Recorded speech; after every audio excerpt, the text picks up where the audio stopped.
இணைந்திருக்கின்றோம் டான் தமிழொலியின் இரவு நேர பிரதான செய்திகளோடு. முதலில் இன்றைய நாளுக்கான தலைப்புச் செய்திகள். சர்வதேச நாணய நிதிய நிபந்தனைகளை மீறினால் நாட்டின் பொருளாதாரம் சரிவை நோக்கி நகரும் என ரணில் விக்ரமசிங்க எச்சரிக்கை. நாட்டு மக்களின் வாழ்க்கை தரத்தை மேம்படுத்த தயார் என சஜித் பிரேமதாச தெரிவிப்பு. போதைப்பொருள் பணத்தில் பிரச்சாரம் மேற்கொள்ளவில்லை என விஜயதாச ராஜபக்ச தெரிவிப்பு. போலி வாக்குறுதிகளால் நாடு நெருக்கடியை சந்திக்கும் என துமிந்த நாகமுவ எச்சரிக்கை. ஜனாதிபதி தேர்தல் தொடர்பில் இதுவரை 3406 முறைப்பாடுகள். அமெரிக்க ஜனாதிபதி தேர்தலில் போட்டியிடும் டொனால்டு டிரம்ப் மற்றும் கமலா ஹாரிஸ் நேரடி விவாதம். தொடர்வது முதன்மைச் செய்தி.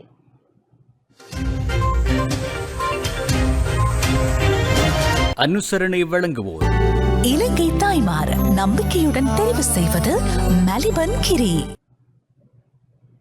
தம்முடன் விவாதத்திற்கு வருவதற்கு முன்பு சுனில் ஹாந்துனெத்தி, ஹர்ஷன சூரி பெரும ஆகியோர் தனியாக விவாதம் நடத்தி நாட்டிற்கு சரியான பொருளாதார கொள்கையை கூற வேண்டும் என ஜனாதிபதி வேட்பாளர் ரணில் விக்ரமசிங்க தெரிவித்துள்ளார்.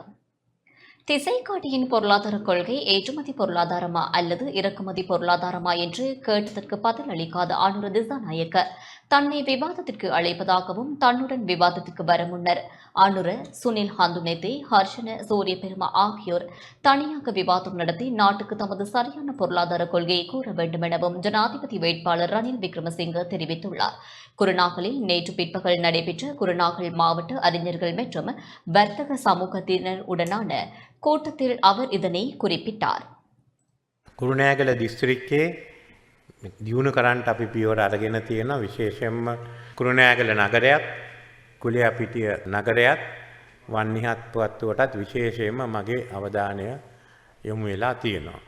தாம் முன்னர் குறிப்பிட்டது போல் அனுரவும் தானும் சர்வதேச நாணய நிதியத்தின் முகாமைத்துவ பணிப்பாளரும் பங்கேற்கும் காணொலி உரையாடலுக்கு நேரத்தை ஒதுக்க முடியும் என்று தெரிவித்த ஜனாதிபதி வேட்பாளர் ரணில் யாருக்கும் பேச இடமளிக்காமல் பேசக்கூடிய சஜித்தையும் இதற்கு அழைக்கலாம் எனவும் சுட்டிக்காட்டினார். மேலும் 8900 பில்லியன் ரூபாய் செலவும் 4900 பில்லியன் ரூபாய் வருமானமும் 4000 பில்லியன் ரூபாய் பற்றாக்குறையும் கொண்ட நாட்டின் பொருளாதாரத்தை அளிக்கும் கொள்கை பிரகடனத்தை அனுரகுமார திசாநாயக்க ஏன் தனது விஞ்ஞாபனத்தில் வெளியிட்டுள்ளார் என்று கேள்வி எழுப்பிய ஜனாதிபதி வேட்பாளர் ரணில் விக்ரமசிங்க மேடைகளில் பொய்யாக கூச்சல் எழுப்பாமல் தமது சரியான பொருளாதார கொள்கையை நாட்டுக்கு முன்வைக்க வேண்டும் என்றும் குறிப்பிட்டார். உணவு, மருந்து, எரிபொருள், எரிவாயு, உரமின்றி மக்கள் தவிக்கும் போது சஜித்துக்கும் அனுரவுக்கும் மக்களுக்காக வருத்தமும் வேதனையும் ஏற்படவில்லையா? மக்களுக்கு ஏதாவது செய்ய வேண்டும் என்று நினைக்கவில்லையா?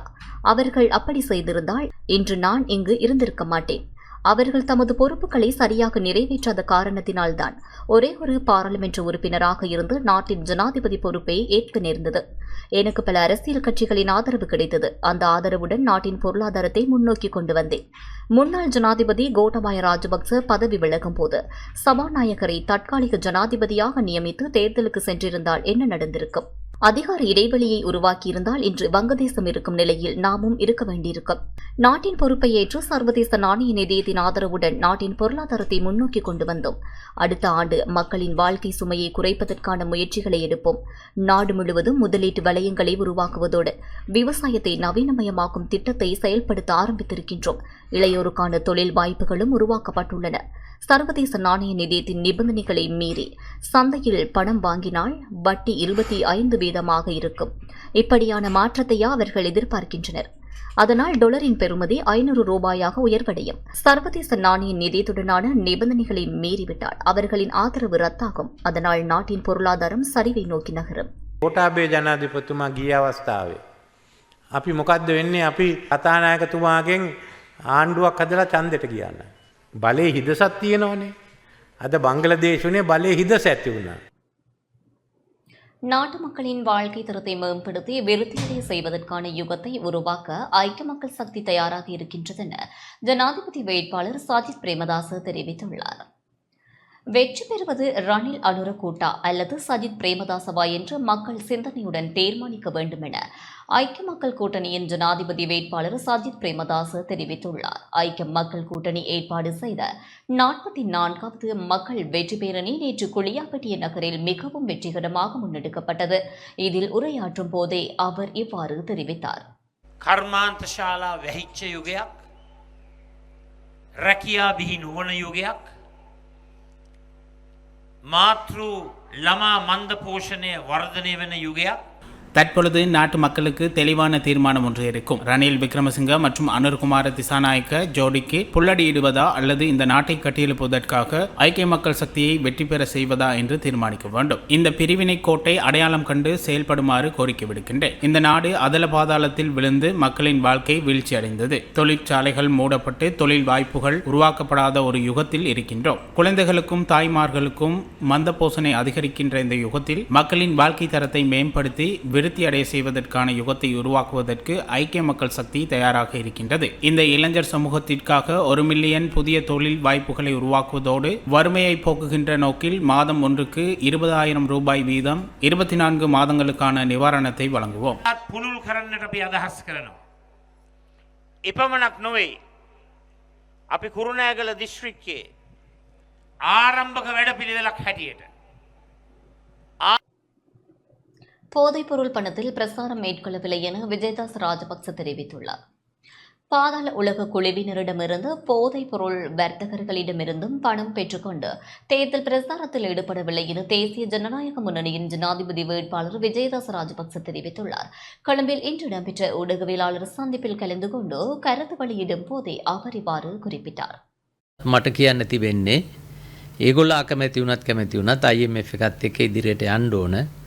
சர்வதேச நாணய நிதியம் பற்றி குறிப்பிட்டு தேர்தல் பிரசாரங்கள் முன்னெடுக்கப்படுகின்றன.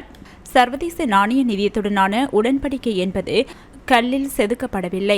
அடுத்ததாக யார் ஆட்சி அமைத்தாலும் மக்களுக்கு தகுந்தவாறு கலந்தாலோசித்து மாற்றிக்கொள்ளலாம். இது தொடர்பான பேச்சுவார்த்தைகளில் ஆரம்பம் முதலே ஈடுபட்டவன் என்ற வகையில் முழு விவரங்களையும் நான் அறிந்து வைத்துள்ளேன். எனது தேர்தல் பிரசாரங்கள் அனைத்தும் வெற்றிகரமாக முன்னெடுக்கப்படுகின்றன.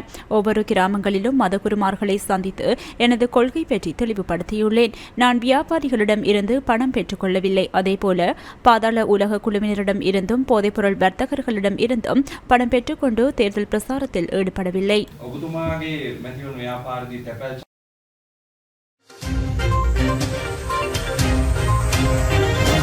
அனுசரணை வழங்கியோர் இலங்கை தாய்மார் நம்பிக்கையுடன் தெரிவு செய்வது மலிபன் கிரி.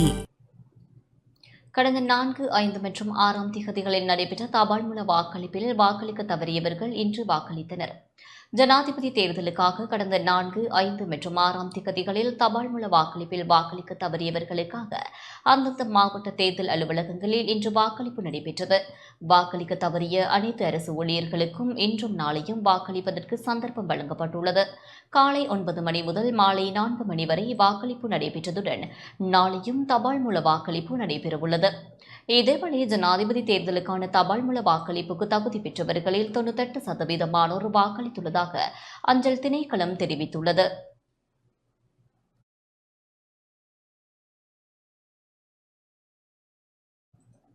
எதிர்வரும் ஜனாதிபதி தேர்தலில் எதிர்பிரச்சாரங்களை புறந்தள்ளி ஒட்டுமொத்த தமிழ் மக்களுடைய குரலாக சங்கநாதம் ஒலிக்க வேண்டும் என தமிழ் தேசிய பசுமை இயக்கத்தின் தலைவர் போன ஐங்கரநேசன் தெரிவித்துள்ளார். யுத்தம் முடிவடைந்த பின்னர் இலங்கை அரசின் திட்டமிட்ட நிகழ்ச்சி நிரலினால் தமிழ் தேசியம் சிதைக்கப்பட்டு வருவதாகவும் மீளவும் நாங்கள் தமிழ் தேசியர்களாக ஒன்று திரள்வதற்கு பொது வேட்பாளரின் வெற்றி அவசியம் எனவும் தமிழ் தேசிய பசுமை இயக்கத்தின் தலைவர் போ ஐங்கரநேசன் தெரிவித்துள்ளார். யாழ்ப்பாணத்தில் அமைந்துள்ள தமிழ் பொது கட்டமைப்பின் அலுவலகத்தில் இன்று இடம்பெற்ற ஊடக சந்திப்பில் அவர் இவ்வாறு தெரிவித்தார். முள்ளிவாய்க்காலில் யுத்தம் முடிவடைந்ததற்கு பின்னர் ஸ்ரீலங்கா அரசினுடைய திட்டமிட்ட நிகழ்ச்சி நிரலினால் தமிழ் தேசியம் சிதைக்கப்பட்டு வருகின்றது. சாதியாக, மதமாக, பிரதேச ரீதியாக மக்கள் துண்டாடப்பட்டு வருகின்ற நிலையில் மீளவும் நாங்கள் தமிழ் தேசியர்களாக, தமிழர் தேசமாக ஒருங்கு திரள்வதற்கு இந்த பொது வேட்பாளர் அவசியமாகின்றார். அதன் அடிப்படையிலேயே முக்கியமான தமிழ் தேசிய கட்சிகளும் சிவில் அமைப்புகளும் இணைந்து உருவாக்கிய தமிழ் தேசிய பொது கட்டமைப்பு ஒரு பொது வேட்பாளராக அரியநேத்திரன் அவர்களை நிறுத்தி இருக்கின்றது. நாளுக்கு நாள் மக்களிடையே அவரது சங்கு சின்னத்திற்கு வாக்களிக்க வேண்டும் என்கின்ற மனோநிலை அதிகரித்து வருவதை நாங்கள் பார்க்கக்கூடியதாக இருக்கின்றது. அதே சமயம் எங்கே தமிழினம் மீளவும் ஒருங்கிணைந்து விடுமோ, தமிழ் தேசிய உணர்வு பலம் பெற்று அவர்கள் தேசமாக திரண்டு விடுவார்களோ என்ற அச்சத்தில் இருக்கக்கூடிய தரப்புகள் அவற்றை சிதைப்பதற்கான, பொது வேட்பாளரை எள்ளி நகையாடுவதற்கான, அந்த கோட்பாட்டை பலவீனப்படுத்துவதற்கான முயற்சிகளில் இறங்கியுள்ளன. குறிப்பாக தமிழரசு கட்சியின் ஒரு சாரார் மிக மூர்க்கத்தனமாக பொது வேட்பாளர் என்கின்ற எண்ணக்கருவை சிதைக்க முற்படுகின்றார்கள். எதிரிக்கு சேவகம் செய்வதற்கான முயற்சிகளில் முழுமூச்சமாக இறங்கி இருக்கின்றார்கள். இங்கே தமிழரசு கட்சியின் தலைவர்கள் குழம்பி இருக்கின்றார்கள் என்கின்றது தெளிவு. சஜித் பிரேமதாசாவுக்கு ஆதரவளிப்பதாக முடிவெடுத்திருப்பதாக ஒருவர் சொல்கின்றார். இன்னொரு தலைவர் நாங்கள் மிக தீர்க்கமாக பொது வேட்பாளரை ஆதரிப்போம் என்கின்றார். இன்னொருவர் வரவிருக்கின்ற தேர்தல் விஞ்ஞாபனங்களை எல்லாம் நாங்கள் படித்து பார்த்துத்தான் நாங்கள் முடிவெடுக்க போகின்றோம் என்று சொல்லுகின்றார். தமிழரசு கட்சியினுடைய தலைவர்கள் குழம்பி இருக்கின்றார்களே தவிர அதனுடைய தொண்டர்கள் குழம்பவில்லை என்கின்றது கண்கூடு. ஆகவே ஒட்டுமொத்த தமிழ் மக்களும் தமிழ் பொது வேட்பாளரை ஆதரிக்கின்ற ஒரு நிலை உருவாகி வருகின்றது. ஆகவே இந்த எதிர்பிரச்சாரங்களை எல்லாம் அரசினுடைய ஊதுகுழலாக இருக்கின்றவர்களே செய்கின்றார்கள் என்கின்றதை கருத்திற்கொண்டு அவற்றை புறமுதுக்கி ஒட்டுமொத்த தமிழ் தேசத்தினுடைய குரலாக இந்த சங்கநாதம் ஒலிக்க வேண்டும். சங்கு சின்னத்துக்கு அனைவரும் வாக்களிக்க வேண்டும். தமிழ் பொது வேட்பாளர் பாவனார் இணைத்திறனை ஆதரித்து யாழ்ப்பாணம் வடமராட்சியில் நேற்று பொதுக்கூட்டம் இடம்பெற்றது. வடமராட்சி நெல்லியடி மைக்கேல் விளையாட்டுக் கழக மைதானத்தில் ஏபிஆர்எல்எஃப் தேசிய அமைப்பாளர் எஸ் சிவகுமார் தலைமையில் நேற்று பிற்பகல் பொதுக்கூட்டம் இடம்பெற்றது. இதில் யாழ் மாநகர சபை முன்னாள் முதல்வர் சட்டத்தரணி வி மணிவண்ணன், ஏபிஆர்எல்எஃப் தலைவர் சுரேஷ் பிரேமச்சந்திரன், முன்னாள் மாகாண சபை உறுப்பினர் விந்தன் கனகரட்னம், பொருளியல் ஆய்வாளர் செல்வின் இரானியஸ் உட்பட பலர் உரை நிகழ்த்தியிருந்ததுடன் அதிகளவான மக்கள் பங்கேற்றிருந்தனர்.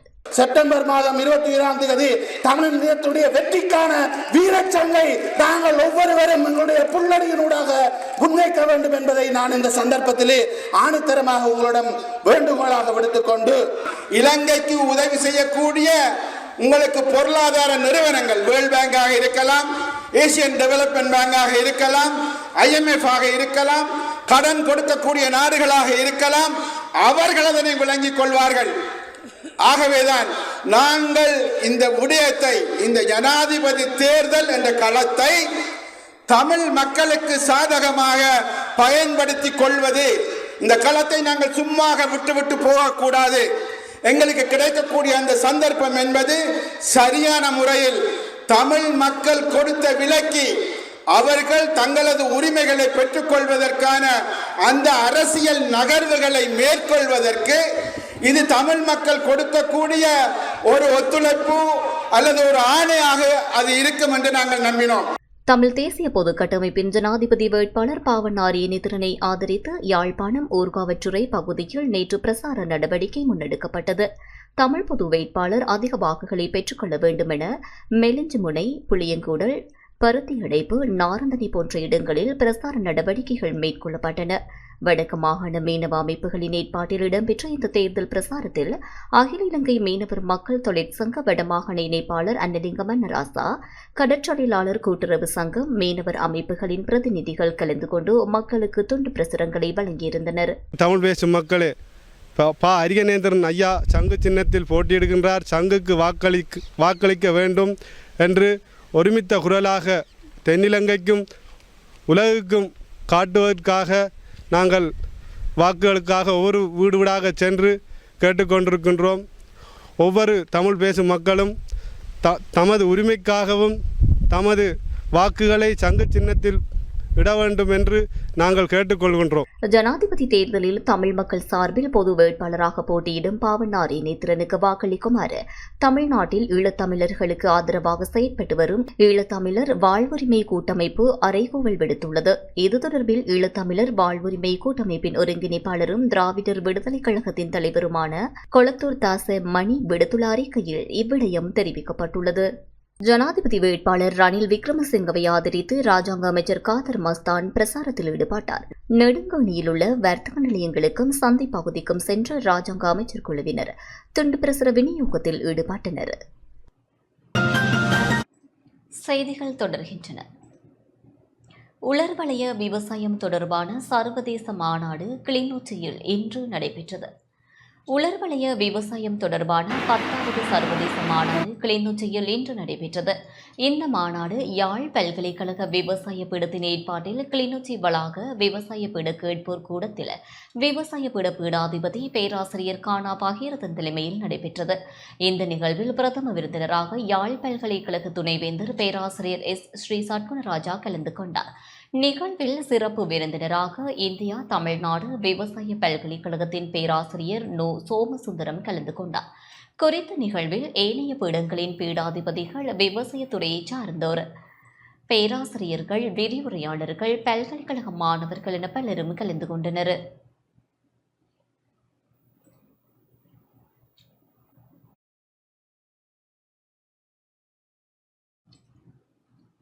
கொழும்பு கண்டி வீதியில் இன்று காலை இடம்பெற்ற விபத்தில் 20 பேர் காயமடைந்துள்ளனர்.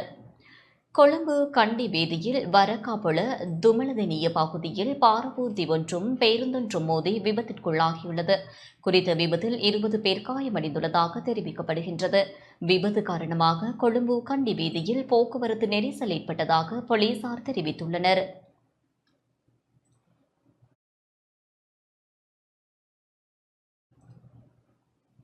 மகாகவி சுப்பிரமணிய பாரதியாரின் நினைவு தினம் வவுனியாவில் இன்று அனுஷ்டிக்கப்பட்டது.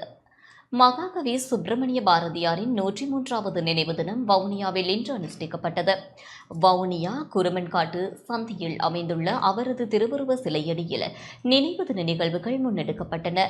இதன்போது சுப்பிரமணிய பாரதியாரின் திருவுருவ சிலைக்கு மலர் மாலை அணிவித்து மலர் அஞ்சலியும் செலுத்தப்பட்டது. அத்துடன் மகாகவி சுப்பிரமணிய பாரதியார் தொடர்பான நினைவு பேருரைகளும் வழங்கப்பட்டன.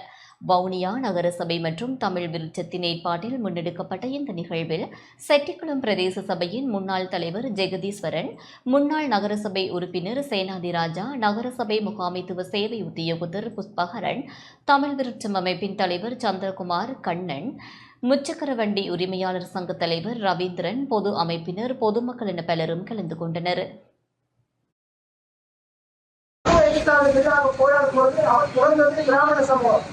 அந்தரத்திலே பிறந்தவர். அந்தரர்கள் தாங்கள் தான் உயர்ந்தவர்களுக்கு சொல்லி மற்றவர்களை அடிமைப்படுத்துகின்றனர். அந்த காலத்திலே மனிதனுக்குள்ளே அந்தரர்கள் இல்லை, சூத்திரர்கள் இல்லை, உயர்ந்தவர்கள் இல்லை, தாழ்ந்தவர்கள் இல்லை, பெண்ணுக்கும் ஆணுக்கும் பெரும் வித்தியாசங்கள் இல்லை, எல்லோரும் சமம் என்று பாடுகின்ற கொள்கை கொண்டவனாக விளங்கிய பாரதி முதலாவதாக தனது அந்த உயர்ந்த சாதி என்ற அடையாளத்தை சொல்கிறார். சிறுவர் உரிமைகளை பாதுகாக்க கோரி முல்லைத்தீவில் நடைபவனி இடம்பெற்றது. சிறுவர் உரிமைகளை பாதுகாக்க கோரி முல்லைத்தீவு ஒட்டு சுட்டானில் இன்று விழிப்புணர்வு நடைபவனி இடம்பெற்றது. ஜெப ஆலய மிஷன் திருச்சபையின் கீழ் இயங்கும் பெத்தல் சிறுவர் அபிவிருத்தி நிலையத்தின் ஏற்பாட்டில் ஒட்டுசுட்டான் பிரதேச செயலகத்திற்கு முன்பாக இன்று மாலை 3:30 மணியளவில் நடைபவனி ஆரம்பமானது. சிறுவர் பாதுகாப்பு வாரத்தை முன்னிட்டு நாம் சிறுவர் எம்மை காப்பீர் எனும் துணிப்பொருளிலான விழிப்புணர்வு நடைபவனியை ஒட்டுசுட்டான் பிரதேச செயலக சிறுவர் பாதுகாப்பு உத்தியோகத்தர் மானா வினோத் ஆரம்பித்து வைத்தார். இந்த நடைபவனி ஒட்டுசுட்டான் பிரதேச செயலகத்திலிருந்து ஒட்டுசுட்டான் சிறுவர் பூங்கா வரை இடம்பெற்றது. இதில் பெத்தல் சிறுவர் அபிவிருத்தி நிலைய இயக்குநர் காலெப் மற்றும் உத்தியோகத்தர்கள், பெற்றோர்கள், சிறுவர்கள் பங்கேற்றனர்.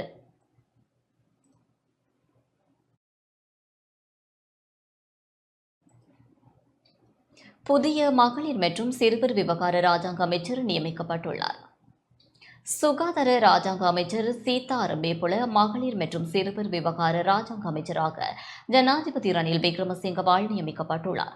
இந்த நியமனம் இன்று காலை வழங்கப்பட்டதாக ஜனாதிபதி ஊடக பிரிவு தெரிவித்துள்ளது. மகளிர் மற்றும் சிறுவர் விவகார ராஜாங்க அமைச்சராக பணியாற்றிய கீதா குமாரசிங்க ஐக்கிய மக்கள் கூட்டணியின் தலைவர் சஜித் பிரேமதாசவுக்கு ஆதரவு தெரிவித்தமையால் அவர் பதவியிலிருந்து நேற்று நீக்கப்பட்டார். இந்நிலையில் கீதா குமாரசிங்க வகித்த அமைச்சு பதவி சீதா அரம்பேபுலவுக்கு வழங்கப்பட்டுள்ளமை குறிப்பிடத்தக்கது.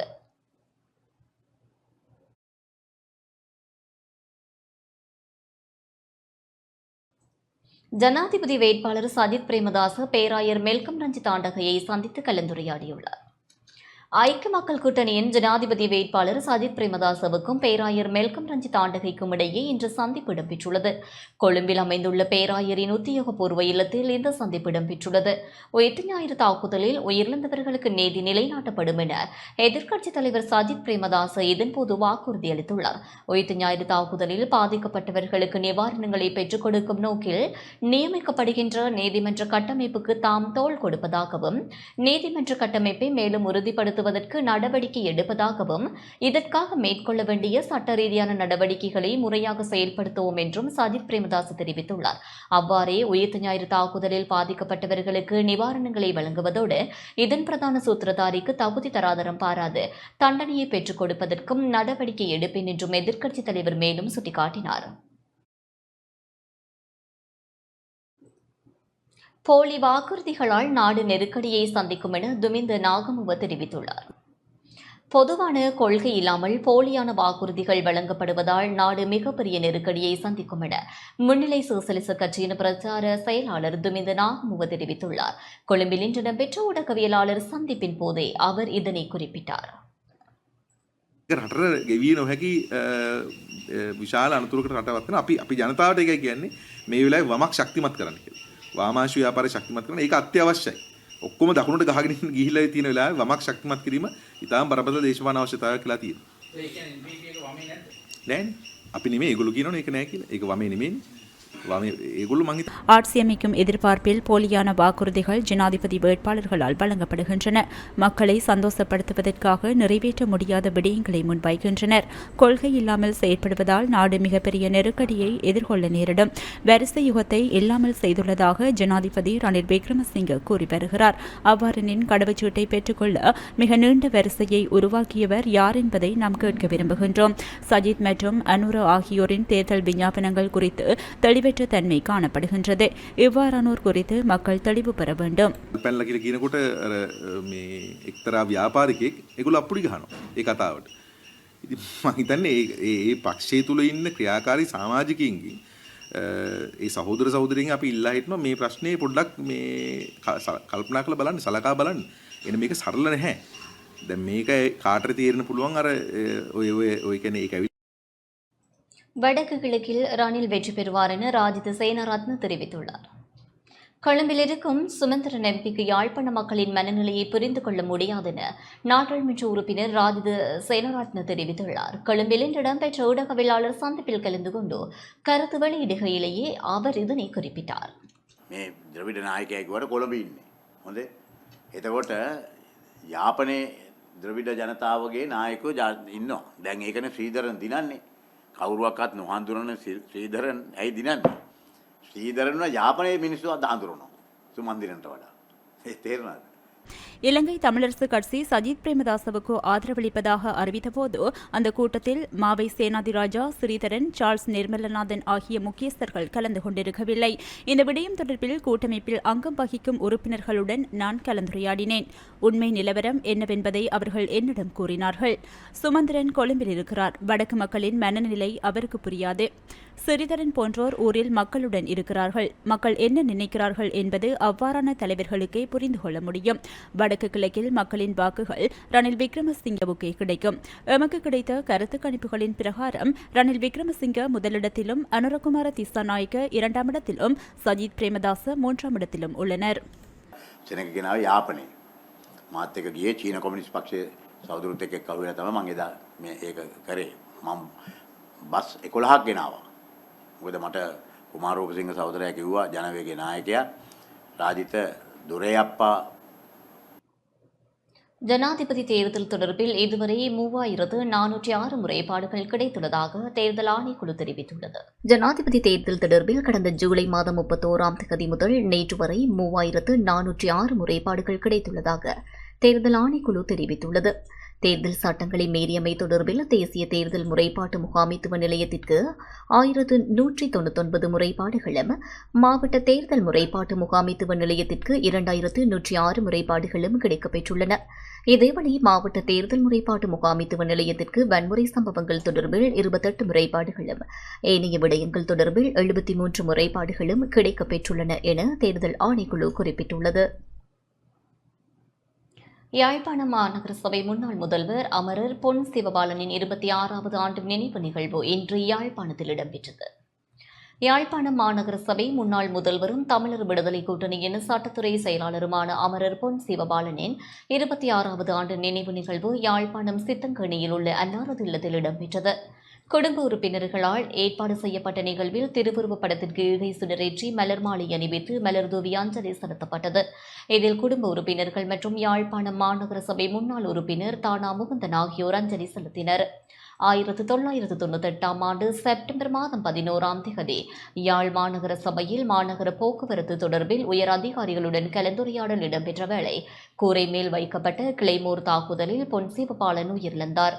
அத்துடன் போலீஸ் மற்றும் ராணுவ உயர் அதிகாரிகள், மாநகர சபை உத்தியோகத்தர்கள் 12 பேர் இந்த தாக்குதலில் உயிரிழந்தமை குறிப்பிடத்தக்கது.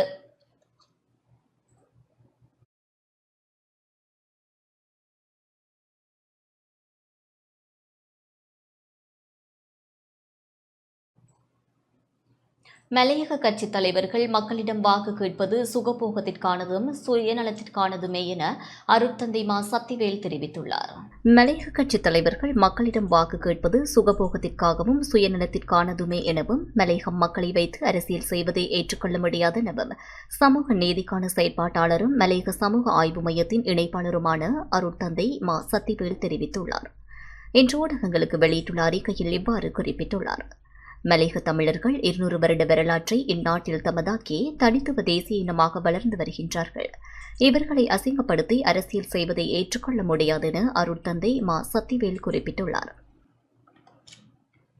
கொலம்பியாவிலிருந்து இலங்கைக்கு அனுப்பி வைக்கப்பட்ட பொதிகளிலிருந்து போதைப்பொருள் மீட்கப்பட்டுள்ளது.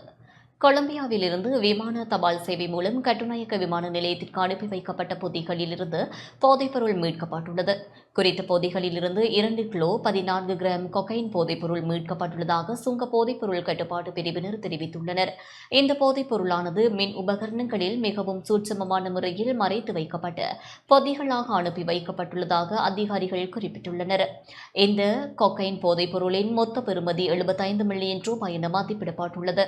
சம்பவம் தொடர்பில் கனேமுள்ள பிரதேசத்தைச் சேர்ந்த 23 மற்றும் 24 வயதான இளைஞர்கள் 2 கைது செய்யப்பட்டுள்ளதுடன் மேலதிக விசாரணைகளுக்காக போலீஸ் போதைப்பொருள் தடுப்பு பிரிவினரிடம் ஒப்படைக்கப்பட்டுள்ளனர். கிளிநொச்சி பச்சிலைப்பள்ளியில் தொழிற்சந்தை இடம்பெற்றது. கிளிநொச்சி பச்சிலைப்பள்ளி பிரதேச செயலகமும் மனிதவள வேலைவாய்ப்பு திணைக்களமும் இணைந்து ஏற்பாடு செய்த தொழிற்சந்தை நேற்று பச்சிலைப்பள்ளி பிரதேச செயலக மாநாட்டு மண்டபத்தில் இடம்பெற்றது. பிரதம விருந்தினராக பச்சிலைப்பள்ளி பிரதேச செயலாளர் ஈத்த ஜெயசீலன் பங்கேற்றார். தொழிற்சந்தையில் 15 தொழில் தருணர்கள் பங்கேற்றதுடன் 5 தொழிற்பயிற்சி நிறுவனங்களும் பங்கேற்றன. தொழில் வழங்கும் நிறுவன பிரதிநிதிகள் தமது நிறுவனங்களூடாக எவ்வாறு தொழிலை பெற்றுக்கொள்ள முடியும் என்பது தொடர்பிலும் அதற்காக மேற்கொள்ள வேண்டிய நடவடிக்கைகள் தொடர்பிலும் விளக்கம் அளித்தனர்.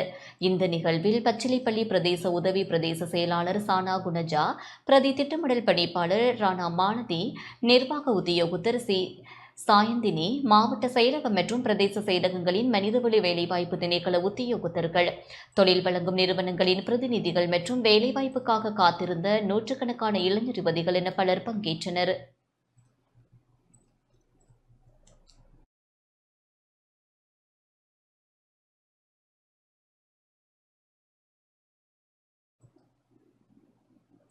காலி எல்பிட்டிய பிரதேச சபை தேர்தலுக்காக நேற்று வரை 9 பேர் கட்டுப்பணம் செலுத்தியுள்ளனர்.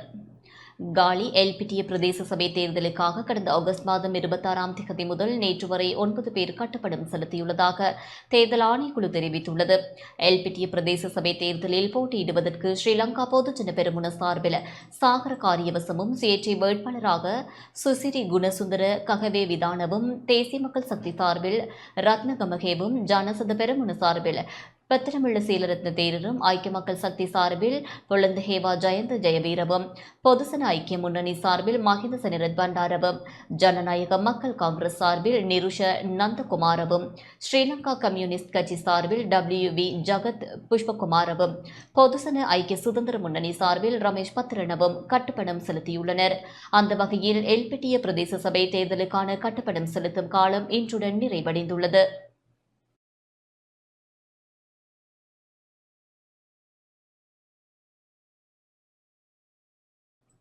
மக்கள் சிறந்த முடிவை எடுத்துள்ளனர் என நாடாளுமன்ற உறுப்பினர் கீதா குமாரசிங்க தெரிவித்துள்ளார். நாட்டின் சமகால நிலைவரத்தை கருத்தில் கொண்டே சாஜித் பிரேமதாசவுக்கு ஆதரவளிக்க தீர்மானித்ததாக நாடாளுமன்ற உறுப்பினர் கீதா குமாரசிங்க தெரிவித்துள்ளார். ஐக்கிய மக்கள் சக்தியின் தலைமையகத்தில் இன்று இடம்பெற்ற ஊடகவியலாளர் சந்திப்பின் போதே அவர் இதனை குறிப்பிட்டார். පක්ෂවලින් එක එක කාලෙදී ඒගොල්ලෝ මාරු වුණා. ඒගොල්ලෝ වෙනස් වුණා. එහෙම කරනකොට අපිටත් අර කපු කටිට වහල් සේවයේදී සිටින අයට වගේ ටිකෙන් ටික ඒගොල්ලෝ හෙට යනකොට අපිට යන්න ඕන, මෙහෙට එනකොට අපි එන්න ඕන. ඒ වගේ තත්ත්වයක් තමයි උදා වෙලා තිබ්බේ. ඉතින් ඒක මට මගේ මානසික තත්ත්වයට බොහොම තදින් බලපෑවා. මොකද මට එහෙම කරන්නට අවශ්‍යතාවයක් ඇතුව ආව කෙනෙක් නෙවෙයි. දේශපාලනයෙන් කිසිම දෙයක් ලබා ගන්නට අද වෙනතුරු ඔබතුමාලා විශ්වාස කරයිද දන්නේ නැහැ. සාමාන්‍ය മന്ത്രിවරයෙකුට පෙට්‍රල් allowance එකක් හම්බෙනවා. පෙට්‍රල් හම්බෙනවා. පෙට්‍රල් ගලුම් ගන්න. කවදාවත් මම ඒකවත් ගත්තේ නැහැ. எதிர்க்கட்சி தலைவர் சஜித் பிரேமதாசவுக்கு ஆதரவு வழங்குவதற்கு நீண்ட காலமாக திட்டமிடவில்லை. இந்த நாட்டின் மக்கள் இப்போதே சிறந்த முடிவினை எடுத்துவிட்டார்கள். சஜித் பிரேமதாசவை இந்த நாட்டின் ஜனாதிபதியாக தெரிவு செய்வதே மக்களின் தீர்மானமாகும். அவரது வெற்றி உறுதியாகிவிட்டது. மக்கள் இம்முறை அவரை அமோகமாக வெற்றி பெற செய்வார்கள். அதற்காக மக்கள் தொடர்ந்தும் அர்ப்பணிப்புடன் செயலாற்றி வருகின்றனர். எனவே நானும் இம்முறை நாட்டின் 9வது ஜனாதிபதியை தெரிவு செய்யும் தேர்தலில் சிறந்த முடிவினை எடுத்துள்ளேன். இது என்னுடைய தனிப்பட்ட உரிமையாகும். ලාභ ප්‍රයෝජනයක් කරන්නේ ඔය පෙට්‍රල් ෂෙඩ් දැමිලියෝ බාර් ලයිසන් ගැනිලි ආණ්ඩුවෙන් මම කිසි දෙයක් කරන්නේ නැහැ. ඒක නිසා මම ආණ්ඩුවට ණයත් නැහැ බයත් නැහැ.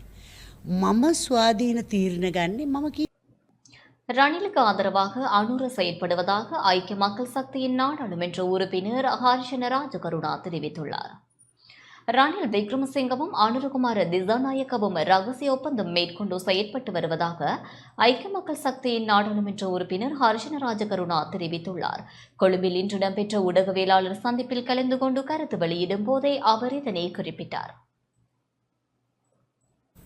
දූදරුවන්ගේ අනාගතය තීන්දු කරන මේ රටේ අනාගතය තීන්දු කර ஜனாதிபதி ரணில் விக்ரமசிங்க அரசியலமைப்பை மீறி செயற்பட்டமைக்காக நாம் நீதிமன்றத்தில் வழக்கு தொடர்ந்தோம். ஆனால் அனுரகுமார திசாநாயக்க வழக்கு தொடரவில்லை. ஏனென்றால் அவர் ரணிலுக்கு ஆதரவான கொள்கையுடன் ஆரம்பத்திலிருந்தே இயங்கி வருகின்றார். இப்போது ரணில் திசாநாயக்கவாகவும் அனுர விக்ரமசிங்கவாகவும் இருவரும் மாறிவிட்டனர். விருப்பு வாக்குகளின் ஊடாக தெரிவாக்க முடியும் என நம்புகின்றனர். ஆனால் மக்கள் தெளிவாக இருக்கின்றனர். எதிர்க்கட்சி தலைவர் சஜித் பிரேமதாசவின் வெற்றி உறுதிப்படுத்தப்பட்டுள்ளது. திசாநாயக்க மெத்துமா අද රනිල් දිසානායක වෙලා අනුර වික්‍රමසිංහ වෙලා මේ දෙගොල්ලෝ එක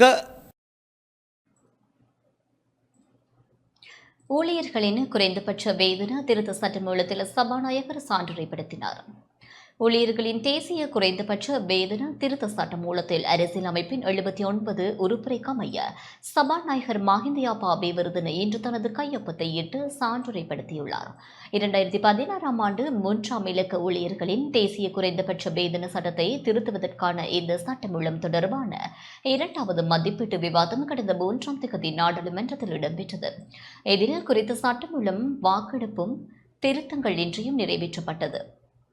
இதற்கமைய இந்த சட்டமூலம் 2024ஆம் ஆண்டு 48ஆம் இலக்க ஊழியர்களின் தேசிய குறைந்தபட்ச வேதன சட்டமாக அறியப்படும் என்பது குறிப்பிடத்தக்கது.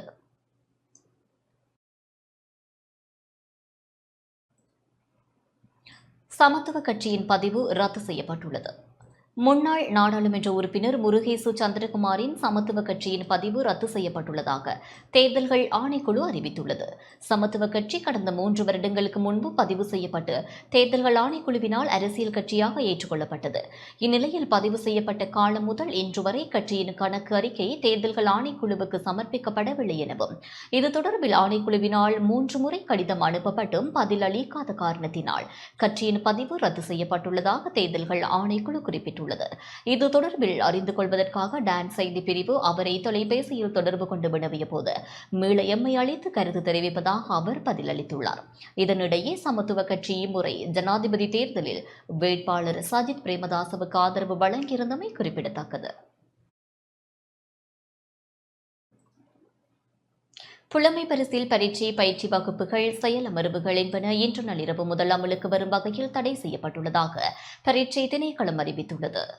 தரம் 5 புலமை பரிசில் பரீட்சை எதிர்வரும் 15ஆம் திகதி நடைபெறவுள்ள நிலையில் பரீட்சையை முன்னிட்டு இன்று நள்ளிரவு முதல் அமலுக்கு வரும் வகையில் பயிற்சி வகுப்புகள் செயலமர்வுகள் என்பன தடை செய்யப்பட்டுள்ளதாக பரீட்சை திணைக்களம் அறிவித்துள்ளது. பரீட்சையுடன் தொடர்புடைய அனைத்து பயிற்சி வகுப்புகள், விரிவுரைகள், கருத்தரங்குகள் மற்றும் செயலமர்வுகளுக்கு தடை விதிக்கப்படும் என பரீட்சைகள் ஆணையாளர் நாயகம் அமித் ஜெயசுந்தர தெரிவித்துள்ளார்.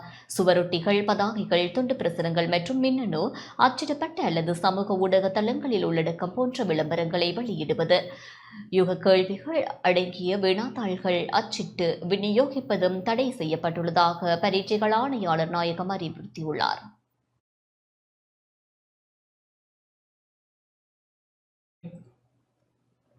கடந்த 24 மணித்தியாலத்திற்குள் மேற்கொள்ளப்பட்ட யுக்திய நடவடிக்கையின் போது 662 பேர் கைது செய்யப்பட்டுள்ளனர். நாடளாவிய ரீதியில் கடந்த 24 மணித்தியாலத்திற்குள் மேற்கொள்ளப்பட்ட யுக்திய நடவடிக்கையின் போது போதைப்பொருள் குற்றம் தொடர்பில் 662 பேர் கைது செய்யப்பட்டுள்ளனர். கைதானவர்களில் 653 ஆண்களும் 9 பெண்களும் அடங்குகின்ற நிலையில் 8 பேர் போலீஸ் தடுப்பு காவலில் வைக்கப்பட்டுள்ளதுடன் போதைப்பொருளுக்கு அடிமையாகியுள்ள 7 பேர் புனர்வாழ்வு நிலையங்களுக்கு அனுப்பி வைக்கப்பட்டுள்ளனர். சட்டவிரோதமாக கொண்டுவரப்பட்ட 3 கோடி ரூபாய் பெறுமதியான பொருட்களுடன் இந்திய பிரஜை உட்பட 6 பேர் இன்று கட்டுநாயக்க விமான நிலையத்தில் கைது செய்யப்பட்டுள்ளனர். இந்திய பிரஜை ஒருவரும் கொழும்பு செட்டியார் தெரு, பத்தலை, ஹட்டன் மற்றும் கொட்டக்கலை ஆகிய பிரதேசங்களைச் சேர்ந்த நபர்களும் குற்றப்புலனாய்வு திணைக்கள அதிகாரிகளால் கைது செய்யப்பட்டுள்ளனர். சந்தேக நபர்கள் இன்று அதிகாலை 4:30 மணியளவில் இந்தியாவிலிருந்து 2 விமானங்களில் கட்டுநாயக்க விமான நிலையத்தை வந்தடைந்தனர். இதன்போது அதிகாரிகளால் மேற்கொள்ளப்பட்ட சோதனையில் சந்தேக நபர்களிடமிருந்து 159 மதுபான போத்தல்கள், சாக்லேட் வகைகள், 5 கிலோகிராம் ஏலக்காய், நகைகள், கையடக்க தொலைபேசிகள் மற்றும் ஆடை என்பன கைப்பற்றப்பட்டுள்ளன. அதனை அடுத்து சந்தேக நபர்கள் மேலதிக விசாரணைகளுக்காக கட்டுநாயக்க விமான நிலைய சுங்க அதிகாரிகளிடம் ஒப்படைக்கப்பட்டனர். கிளிநொச்சி தர்மபுரம் போலீஸ் பிரிவுக்குட்பட்ட தர்மபுரம் பகுதியிலிருந்து பேருந்தில் கசிப்பு கடத்த முற்பட்ட நபர் கைது செய்யப்பட்டுள்ளார். தர்மபுரம் போலீசாருக்கு கிடைக்கப்பெற்ற தகவலை அடுத்து இந்த கைது நடவடிக்கை முன்னெடுக்கப்பட்டது. கசிப்பை பொலித்தீன் பைகளில் கட்டி கடதாசி பெட்டிக்குள் வைத்து தருமபுரம் பேருந்து தரிப்பு நிலையத்திற்கு மோட்டார் சைக்கிளில் சென்று பேருந்தில் ஏற்ற முற்பட்ட வேளை குறித்த நபர் கைது செய்யப்பட்டுள்ளார். யாழ்ப்பாணம் நோக்கி கொண்டு செல்ல முற்பட்ட சந்தேக நபரிடமிருந்து 28 லிட்டர் கசிப்பும் மோட்டார் சைக்கிள் ஒன்றும் போலீசாரால் பறிமுதல் செய்யப்பட்டுள்ளதாக தருமபுரம் போலீஸ் நிலைய பொறுப்பதிகாரி TM சத்துரங்க குறிப்பிட்டுள்ளார். முல்லைத்தீவு புதுக்குடியிருப்பு கைவேலி பாடசாலையில் மின்விசிறி திருட்டுடன் தொடர்புடைய 3 புதுக்குடியிருப்பு போலீசாரால் நேற்று கைது செய்யப்பட்டுள்ளனர். புதுக்குடியிருப்பு கைவேலி கணேசா வித்தியாலயத்தில் கடந்த 16ஆம் தேதி 4 மின்விசிறிகள் களவாடப்பட்டிருந்தது. அதனை அடுத்து பாடசாலை சமூகத்தினரால் போலீசில் செய்யப்பட்ட முறைப்பாட்டினை தொடர்ந்து நேற்றைய தினம் திருட்டு சம்பவத்துடன் தொடர்புடைய கைவேலி 1ஆம் வட்டாரத்தைச் சேர்ந்த 27 வயதான நபரை போலீசார் கைது செய்தனர். குறித்த நபரிடம் மேற்கொள்ளப்பட்ட விசாரணையில் சந்தேக நபர் மின் விசிறிகளை திருடி இருவருக்கு தலா 3000 ரூபாவிற்கு விற்பனை செய்தது தெரியவந்துள்ளது. அதனை அடுத்து மின் விசிறிகளை வாங்கிய இருவரையும் போலீசார் கைது செய்துள்ளனர். கைது செய்யப்பட்ட 3வரிடம் போலீசார் விசாரணைகளை முன்னெடுத்துள்ளனர். புத்தளம் சேரக்குழிய கடற்கரை பகுதியில் கடல் மார்க்கமாக சட்டவிரோதமாக கொண்டுவரப்பட்டதாக சந்தேகிக்கப்படும் உலர்ந்த மஞ்சள் அடங்கிய 14 மூடைகள் கடற்படையினரால் மீட்கப்பட்டுள்ளன. சேரக்குழிய கடற்கரை பகுதியில் கடற்படையினரால் நேற்று மேற்கொள்ளப்பட்ட தேடுதல் நடவடிக்கையில் கடல் மார்க்கமாக இலங்கைக்கு சட்டவிரோதமாக கொண்டுவரப்பட்டதாக சந்தேகிக்கப்படும் சுமார் 470 கிலோகிராம் உலர்ந்த மஞ்சள் அடங்கிய 14 மூடைகள் புதருக்குள் மறைத்து வைக்கப்பட்டிருந்த நிலையில் கடற்படையினரால் மீட்கப்பட்டது. கைப்பற்றப்பட்ட உலர் மஞ்சள் கையிருப்பு மேலதிக சட்ட நடவடிக்கைகளுக்காக கடற்படையின் காவலில் வைக்கப்பட்டுள்ளது. இத்துடன் செய்திகள் நிறைவு பெறுகின்றன. தொடர்ந்தும் டான் தமிழொலி வழங்கும் நிகழ்ச்சிகளோடு இணைந்திருங்கள். வணக்கம்.